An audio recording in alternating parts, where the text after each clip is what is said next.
11वीं की छात्रा से गैंगरेप और ब्लैकमेल कर 5 लाख रुपए ऐंठने के मामले में 2 आरोपियों को गिरफ्तार किया गया है।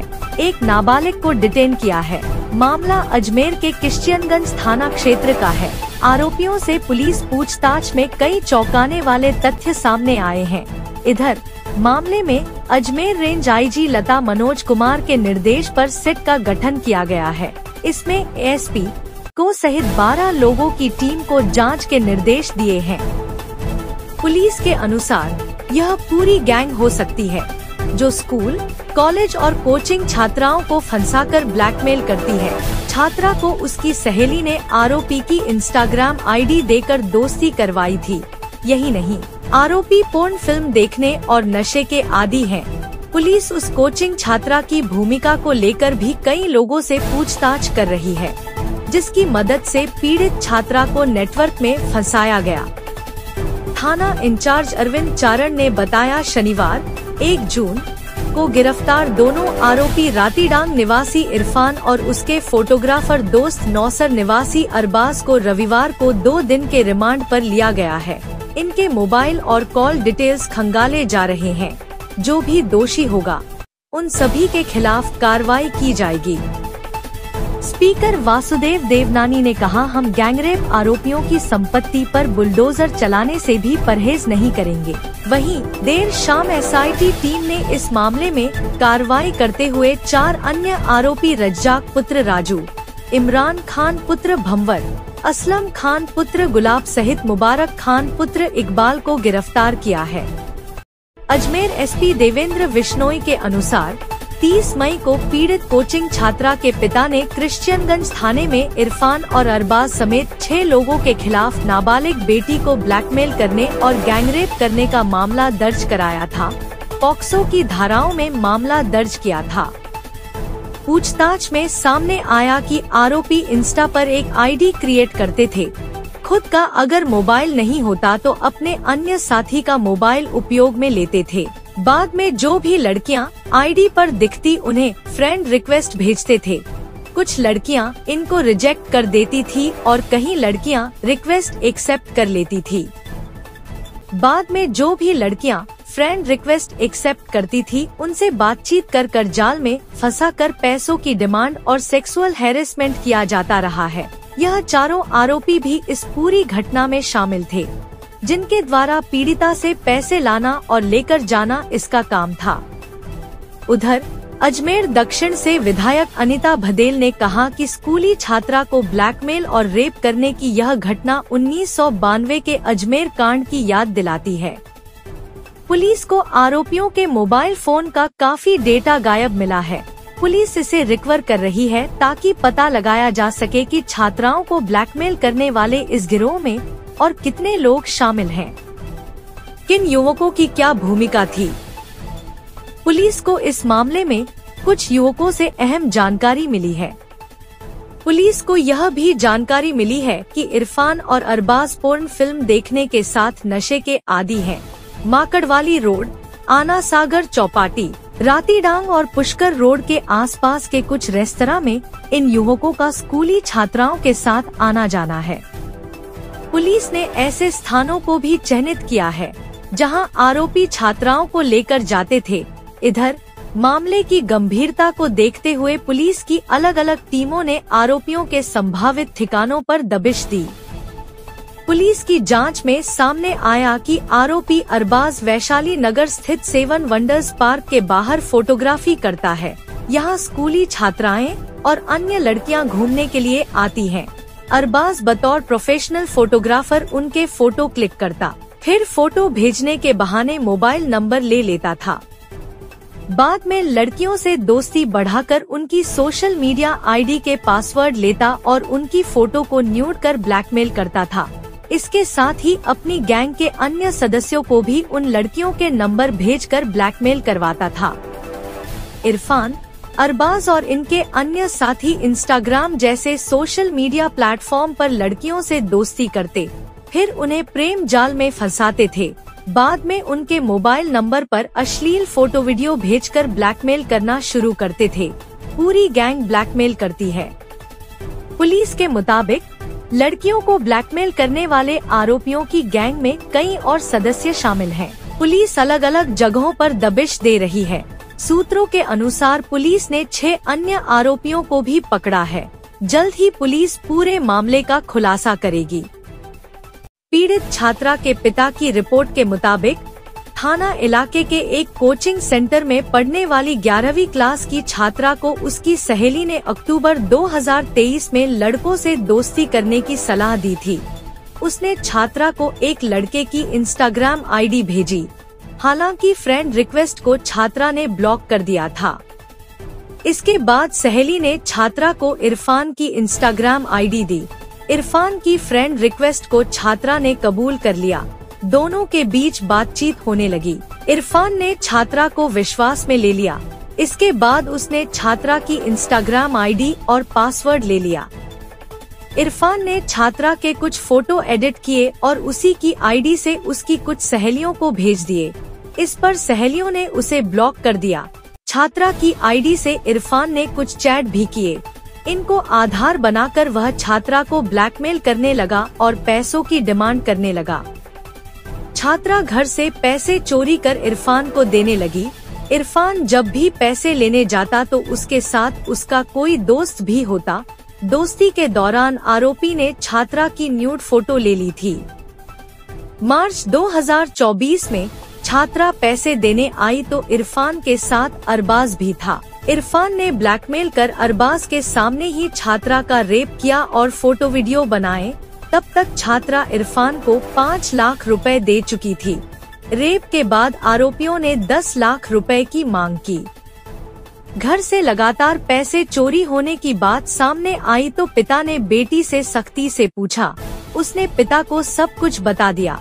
इसके बाद पिता ने इरफान, अरबाज समेत 6 लोगों के खिलाफ पॉक्सो की धाराओं में मामला दर्ज करवाया। जांच में सामने आया है कि अरबाज और इरफान के संपर्क में कई स्कूली छात्राएं हैं। पुलिस को दोनों के मोबाइल की कॉल डिटेल रिपोर्ट (CDR) में कई ऐसे नंबर मिले हैं जिन पर लगातार बातचीत हो रही थी। इरफान और अरबाज के अलावा इस मामले में कई और नाम सामने आ रहे हैं। पुलिस रिमांड में दोनों से पूछताछ कर रही है। मामले में विधानसभा स्पीकर वासुदेव देवनानी ने अजमेर एसपी सहित पुलिस के आला अफसरों से इस संबंध में बात कर दोषियों के खिलाफ सख्त कार्यवाही के निर्देश दिए हैं। उन्होंने कहा, दोषियों को सख्त सजा दिलवाई जाएगी। जरूरत पड़ी तो दोषियों की संपत्ति पर बुलडोजर चलाने से परहेज नहीं करेंगे। विधानसभा अध्यक्ष वासुदेव देवनानी ने कहा कि जो ये घटना घटित हुई इसकी FIR 30 तारीख को हमारे पास सूचना आई। सूचना आने पर पुलिस टीम ने तत्परता दिखाते हुए जो 3 आरोपी थे मुख्य, उनको तुरंत गिरफ्तार किया। गिरफ्तार कर जिनमें 2 बालिग थे, एक नाबालिग था, उनसे जो पूछताछ हुई, उस पूछताछ और इस घटनाक्रम को देखते हुए श्रीमान IGP मैम के द्वारा एक SIT का गठन किया गया, जिसमें 12 अधिकारी शामिल हैं, जिसमें 2 एडिशनल SP सुपरविजन के तौर पर मेरे नीचे, additional SP city and additional SP सिकाऊ, वे CO नॉर्थ उसमें मेन IO हैं, वे CO सिकाऊ, वे उसके साथ local SHOs, cyber expert and हमारी जो DST के कुछ मेंबर उसके टीम के सदस्य हैं। जो मोबाइल इनसे मिले, उन मोबाइल को हमने FSL भेजा ताकि उसमें कोई अगर चैट डिलीट हुई है या कोई और कोई गैलरी में कोई डिलीट हुआ है तो उसको हम उनकी मदद से अगर रिट्रीव होती हैं तो रिट्रीव करने की फाइल्स को कोशिश करें, ताकि कोई और इस मामले में कोई नया पहलू आता हो तो उसको हम देख सकें। SIT के गठन के बाद जो है उस टीम ने काम शुरू किया और इस घटना में जो अन्य 4 अभियुक्त थे, असलम, रजाक, इमरान व मुबारक, इनकी मैं डिटेल्स आपको दे देता हूँ। असलम खान पुत्र गुलाब कटात, उम्र 19 साल, सारनिया, तहसील ब्यावर, जिला ब्यावर, हाल मदरसा रोड, रातीडांग, अजमेर। मुबारक खान पुत्र इकबाल खान उम्र 19 साल, जाति चीता, मस्जिद के पास, राती डांग अजमेर। रजा खान पुत्र स्वर्गीय राजू कठात 19 साल, ब्यावरनाड़ी, तहसील मसूदा, हाल पीर बाबा की डांग के पास, राती डांग अजमेर। और चौथा इमरान खान पुत्र भोमका उम्र 19 साल, अस्का मस्जिद के पीछे, राती डांग अजमेर। इन चारों को पूछताछ कर इनको जो है इस घटना में गिरफ्तार किया गया है। जो मोडस ऑपरेंडी जो मोटे मोटे तौर पर समझ में आई कि सोशल मीडिया का जो दुरुपयोग है इनके द्वारा किया जा रहा है। ख़ास तौर से जो आजकल के बच्चों का जो एक फैशन है इंस्टा पर, स्नैपचैट पर, तो ये इंस्टा पर एक आईडी क्रिएट कर लेते हैं। खुद का मोबाइल नहीं है तो साथी का मोबाइल लेकर उसमें अपनी आईडी से इंस्टा चलाते हैं और रैंडमली जो भी लड़कियां उसमें दिखती हैं उनको ये फ्रेंड रिक्वेस्ट भेजते हैं।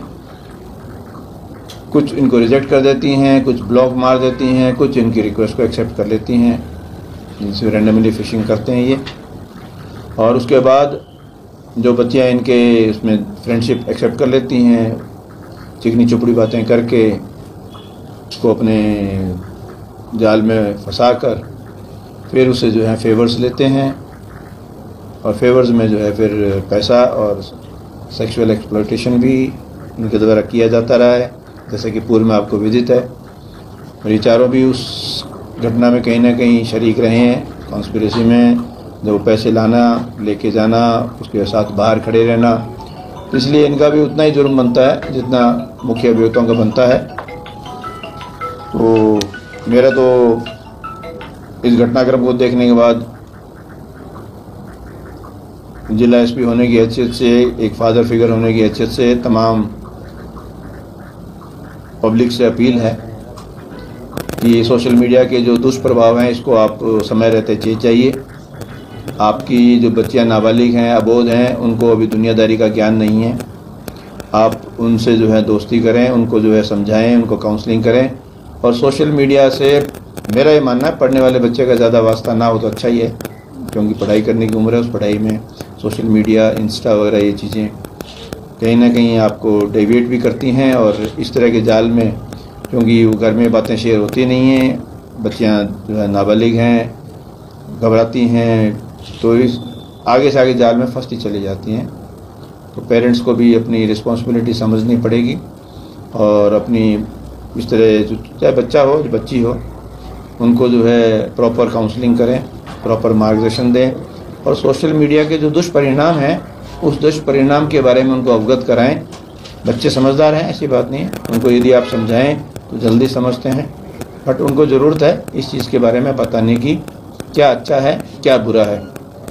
तो ये मुझे इस घटनाक्रम से कुल जो है, क्योंकि आज सोशल मीडिया का ज़माना है, सोशल मीडिया में चाहे फेसबुक हो, चाहे व्हाट्सएप हो, चाहे आपका इंस्टा हो, स्नैपचैट हो, जो भी प्लेटफॉर्म बने हुए हैं जो सोशल मीडिया में हम फ्रेंड रिक्वेस्ट भेज सकते हैं, इनक्रिप्टेड मैसेजेस आदान प्रदान होते हैं।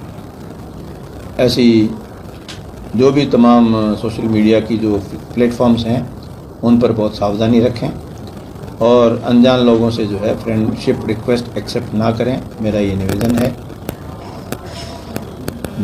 ये मोटे मोटे तौर पर जो आज की घटनाक्रम है मैंने आपको ब्रीफ किया। इनकी मेन रूप से कभी पैसे लेने भी गए हैं, कभी वो जैसे पैसे खुद लेने गया है या जो सेक्सुअल एक्ट करने उसने जैसा बताया बयानों में है, तो ये बाहर खड़े रहकर उसकी निगरानी भी करते थे। तो कहीं ना कहीं सहयोगी तो उसके रहे हैं। सर, जिस तरह से सामने आया कि अरबाज फोटोग्राफी भी कर रहा था, तो क्या ये कहीं और दूसरी जगह भी इस तरह के कृत्य कर रहा है? इस पे भी पुलिस जांच कर रही है? इस बारे में हमने विचार किया, पूछताछ की, और उस पूछताछ में जो फोटोग्राफी का जो हमें आजकल लेटेस्ट पता लगा, कोई लैब नहीं है जिसमें कोई बहुत ज़्यादा इसके पास जो जैसे लैब में सामान होता है। पहले पुराने ज़माने में तो फिल्म्स हुआ करती थी। ये आजकल इंस्टा वाले जो हैं ये मौके पे खड़े रहते हैं, वहाँ जो ग्राहक आते हैं उनकी फ़ोटो खींचते हैं और पेन ड्राइव के माध्यम से जो है आपके मोबाइल में वाईफाई के माध्यम से उस फ़ोटो को आपको प्रेषित कर देते हैं और जितनी फ़ोटो खींचते हैं उसके पैसे हाथों हाथ ले लेते हैं। तो ये अभी तक तो मौके तौर पर यही है कि क्योंकि इंस्टा एक जो अपना 7 वंडर्स जो बना है, 7 वंडर्स पर पर्यटक खूब आते हैं देखने के लिए। तो फैमिली के साथ भी आते हैं, यूथ जो है अपने दोस्तों के साथ भी आते हैं, लड़कियां भी अपनी सहेलियों के साथ आती हैं। तो कहीं ना कहीं एक कारण तो बनता है कि फ़ोटोग्राफी के माध्यम से आपसे किसी से दोस्ती हो जाती है, फ़ोटोओं का आदान प्रदान होता है, मोबाइल के नंबर किसी न किसी रूप से होते हैं आप, तो एक अनजान व्यक्ति से आपकी अनावश्यक जान पहचान बढ़ती है, तो वो भी एक कहीं ना कहीं बाद में दुख का कारण सबब बन सकता है। सर, अब तक कितनी पीड़िताएं सामने आई है? अभी तक एक के अलावा कोई पीड़िता नहीं आई है, क्योंकि अब संपर्क तो देखो ऐसा है, आप किसी की इंस्टा आईडी उठा के देख लो, उसमें आपको 100 अगर दोस्ती की हुई तो 50 लेडीज से मिल जाएगी। उनको हमने देखा भी है, लेकिन ऐसा हमें कहीं आपत्तिजनक कोई चीज़ कई जगह नहीं मिली है। लेकिन जैसा कि आपको मैं बताऊं, दूसरी बच्ची का नाम आया था, नाबालिग है, छोटी है। हमने जो है उनके पेरेंट्स से पता करने की कोशिश की तो पता लगा कि वो छुट्टियों में बाहर गई हुई है। तो हमारी विडंबना ये है कि जब तक कोई कंप्लेनेंट हमारे पास ना आए तो चलाकर कई चीज़ें हम नहीं कर पा सकते। कोई कंप्लेनेंट आएगा हमारे पास, हम बिल्कुल उसमें जो है त्वरित कार्रवाई करेंगे, उसमें बिल्कुल दिक्कत नहीं। पीड़िता की जिसने दोस्ती करवाई, क्या कहीं वो या किसी तरह से ब्लैकमेलिंग का? वो मैंने आपको बताया ना, वो पेरेंट्स के साथ बाहर गई हुई है, यहाँ है ही नहीं। तो जो अब तक हमारी अगर होता तो हम हमारे महिला कांस्टेबल को, महिला SHO को भेज के उससे पता करवाते कि उसके साथ भी कहीं ऐसा तो नहीं हुआ है। लेकिन चूंकि अब किसी तरह की उससे बातचीत नहीं हो पाई, तो हम इस बारे में कोई कमेंट मैं नहीं कर पाऊँगा। ये जो देखिए, संक्षिप्त रूप से करा है तो मिशन के तहत किया है क्या? अभी तक ऐसी मेरे सामने कोई बात आई नहीं कि जो कोई किसी तरह से कोई एक बहुत ऑर्गेनाइज्ड वे में कोई गैंग जैसे ऑपरेट होती है वैसा कोई। मैं पहले भी कहता रहा हूँ, मेरी पूर्व में भी बहुत बड़ी धारणा रही है, सोशल मीडिया का दुरुपयोग हो रहा है। इसका दुरुपयोग समाज को बड़ा प्रभावित कर रहा है, समाज को बड़ा दिग्भ्रमित कर रहा है, यूथ को जो है पटरी से उतार रहा है। तो इसका कहीं ना कहीं हमारे को पेरेंटल कंट्रोल करके इसको जो है चेक करना पड़ेगा। ऐसा कोई आपराधिक रिकॉर्ड भी नहीं मिला है अभी तक, कोई ऐसा हमारे पास रिकॉर्ड नहीं है। सर, इन चारों की प्रॉपर क्या करते हैं लोग? कोई स्टूडेंट वगैरह तो नहीं है? 19 साल की उम्र है, सब लेबर क्लास हैं। कोई न कोई पहले जो एक खाती का काम कर रहा है, एक फोटोग्राफी काम कर रहा है, कोई कहीं कोई बहुत ज़्यादा कहीं जॉब कर रहे हो, ऐसा कुछ नहीं है। मैनुअल लेबर करने वाले लोग हैं। ये खाली टाइम में अपनी जो है ये टाइम पास करने के लिए, मस्ती मारने के लिए इस तरह की हरकतें करते हैं।